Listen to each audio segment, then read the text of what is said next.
አውሮፓውያኖች ተጨንቀዋል። ቀጣዩ የትራምፕ ወረራ ወደ እነሱ እንደሚመጣ ያወቁት ይመስላል።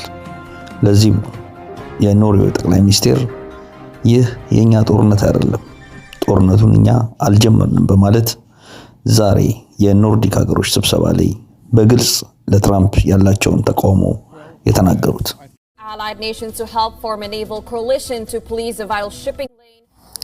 ዶናልድ ትራምፕ ላቀረቡት የእንተባበር ጥሪ አውስትራሊያና ጃፓን እንደማይተባበሩ በግልጽ ለዶናልድ ትራምፕ ተናግረዋል። አሜሪካ ዕለት ወዳጆቿን እያጣችበት ያለው ይህ ጦርነት ወዴት ያመራ ይሆን? We are not at the moment considering issuing a maritime security operation. That's the. I think we are not part of this war. We will not initiate it. But we are all. እነዚህ የኖርዲክ አገሮች ናቸው። ስዊድን፣ ኖርዌይ፣ ዴንማርክ፣ አይስላንድን የመሳሰሉ አገሮች ያሉበት የኖርዲክ አገሮች ስብሰባ ላይ ነው። አውሮፓውያኖች እንደቀድሞ ከአሜሪካ ወይንም ከአሜሪካ ጋር ስለመተባበር የሚያወሩበት ሰዓት አይደለም።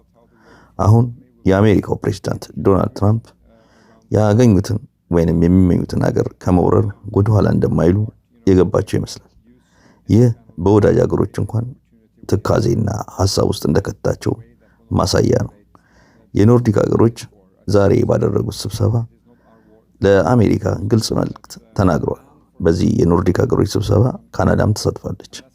በግልጽ ለአሜሪካው ፕሬዝዳንት እንደተናገሩት ከሆነ አሜሪካ ግሪንላንድን የምትወር ከሆነ የተባበረ ክንዳቸውን በአሜሪካ ላይ እንደሚያሳርፉ አንድ በአንድ ተናግረዋል።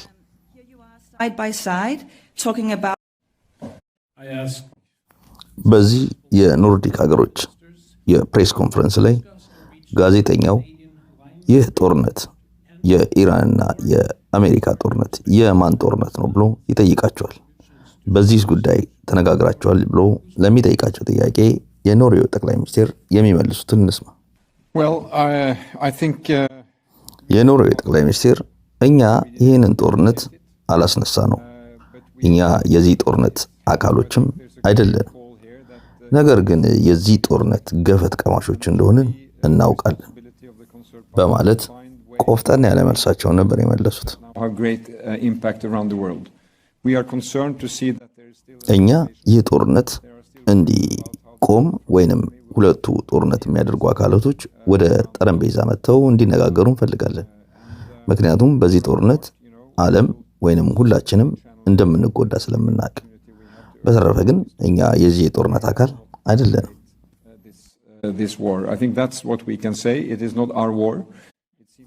ይህ የኛ ጦርነት አይደለም። ጦርነት እንዴት እንደተጀመረ እንኳን አናቅም። ጦርነትን የመጀመር ትልቁ ችግር እቅድ ወይንም ፕላን ያለው ነገር ነው ብለን አናስብም። ስለዚህ በዚህ ውስጥ እኛ የለንበትም በማለት ጦርነቱን ተቃውመውታል። በዚህ የፕሬስ ኮንፈረንስ ላይ ሌላ ቆፍጠን ብለው መልእክታቸውን ሲያስተላልፉ የነበሩት የዴንማርኳ ጠቅላይ ሚኒስትር የግሪንላንዷ ባለቤት እስቲ የሚሉትን እንስማ። እኛን እዚህ አንድ የሚያደርገን ነገር አንድ የጋራ እሴት እንዳለን አውቃለሁ። ይህ የጋራ እሴታችን የዲሞክራሲ ስርዓት ነው። አሁን ያለው ነገር እየፈረሰ እንደሆነ ይሰማኛል። ዘ ኦልድ ኦርደር ወይንም የቀድሞ የዓለማችን ስርዓት ፈርሷል። ስለዚህ አዲስ ስርዓት በመገንባት ላይ መገኘት እንዳለብን ይሰማኛል። የዲሞክራሲ እሴቶች እየፈራረሱ እያየን ነው።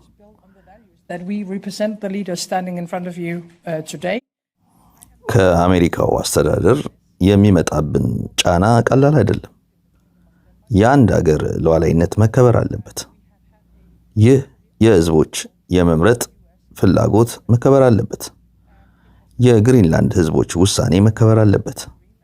ይህ ነው እንግዲህ እየተናደ ዛሬ የምናየው ነገር። ስለዚህ ለጋራ ልዕልናችንና ለጋራ እሴቶቻችን ስንል አንድ ላይ መቆም አለብን። ትብብራችን በሚሊታሪ መሆን አለበት። አካባቢያችን ብቻ ሳይሆን በአጠቃላይ የአውሮፓን ሀገሮች የመጠበቅ ግዴታ አለብን። ይህ ልንቆምለትና ልንታገልለት የሚገባው ነገር ነው በማለት የዴንማርክዋ ጠቅላይ ሚኒስቴር ተናግረዋል። እንግዲህ ይህ የሚያሳየው አሜሪካ ዕለት ዕለት ወዳጆቿን እያጣች ብቻዋን እየቆመች ያለች ሀገር ስለመሆኑ ማሳያ ነው። You're standing in polar bear country, Greenland. Out in the middle of the ocean. እንግዲህ የአሜሪካው ስርዓት ዶናልድ ትራምፕ ወደ ስልጣን ከመጡ ጀምሮ የቬኔዙዌላን፣ የኢራንን እንዲሁም ደግሞ አሁን ደግሞ የኩባን ሲቀጥል የግሪንላንድን አንድ በአንድ የመውረድ ፍላጎታቸው ዓለም አቀፍ ስርዓት ወይንም ኢንተርናሽናል ሎ ከዕለት ወደ ዕለት አፈርድም እየበላ እንደሆነ ማሳያ ነው። ይህ የዶናልድ ትራምፕ እንቅስቃሴ እንኳን ለጠላት ሀገር አይደለም ለወዳጆች ስጋት ጭሮባቸዋል። አውሮፓን የመሳሰሉ የአሜሪካ ቀኝ እጅ የሆኑ ሀገራት እንኳን ዛሬ ላይ ለአሜሪካ ያላቸውን ድጋፍ በመቀነስ እነሱ አዲስ ስርዓት መገንባት እንዳለባቸው እየተነጋገሩ ነው። ይህ አካሄድ አዲስ ስርዓትን እንደሚያዋልድና ምናልባትም ለአሜሪካ አንድ አደገኛ ቀይ መብራት እንደሆነ የሚያሳይ ነው።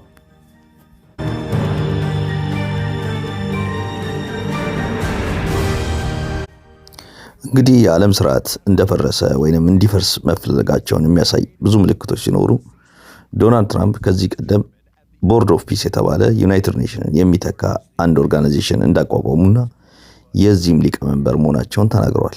በዚህ ቦርድ ኦፍ ፒስ ማንም ሀገር መሳተፍ እንደሚችል እና እስካሁን 50 ሀገሮች ኢንቫይትድ ወይንም እንደተጋበዙ ተናግረዋል። በዚህም ራሽያ ነገርየውን እያሰበችበት እንደሆነ ተናግሯል። ይህ እንግዲህ የዩናይትድ ኔሽን ዓላማን አፍርሶ አዲስ ዩናይትድ ኔሽን ማቋቋም ሲሆን ከምልክቱ ጀምሮ የዩናይትድ ኔሽን ሎጎ የተጠቀመ ስርዓት ይመስላል። ይህ የሚያሳየው እንግዲህ ሰውየው ዶናልድ ትራምፕ የቀደመው ስርዓት እንዳልተመቻቸውና አዲስ ስርዓት መፍጠር እንደፈለጉ ማሳያ ነው። ዩናይትድ ኔሽን እንደማያስፈልግና አሁን እሳቸው ያቋቋሙት ቦርድ ኦፍ ፒስ ለዓለም ሰላም ወሳኝ መሆኑን በመናገር የዚህም ድርጅት ሊቀመንበር እንደሆኑና ማንም ሀገር የዚህ ሀገር አባል ወይንም የዚህ ድርጅት አባል መሆን እንደሚችል ተናግረዋል።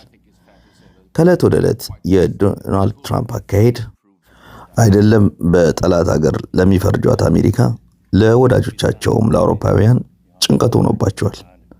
ሰውየው በማንኛውም ጊዜ ያማራቸውን ነገር ወደ ጦርነት ቀይረው መውረድ እንደሚፈልጉና ለዚህም ደካማ ሀገሮች እንደሚጎዱ የገባቸው አውሮፓውያኖች አንድ መሆን እንዳለባቸውና ከአሜሪካ ጋር ያላቸውን አካሄድ እንደገና እያጤኑት እንደሆነ ተናግረዋል። ለዚህም ነው የዴንማርኳ ጠቅላይ ሚኒስቴር የቀደመው ስርዓት ፈርሷል፣ አሁን አዲስ ስርዓት እናዋልድ በማለት በዚህ የኖርዲክ አገሮች ስብሰባ ላይ በግልጽ አቋማቸውን የተናገሩት። ለአዲሱ ስርዓት እንዘጋጅ። Not just to American companies, but gone to the United States. That's not an effective way to build our industry or to protect our people. And so what we've been doing, we will still do a lot of procurement with the United States, to be absolutely clear. But in all cases, looking to procure much more in partnership, and it's a much broader range of countries with whom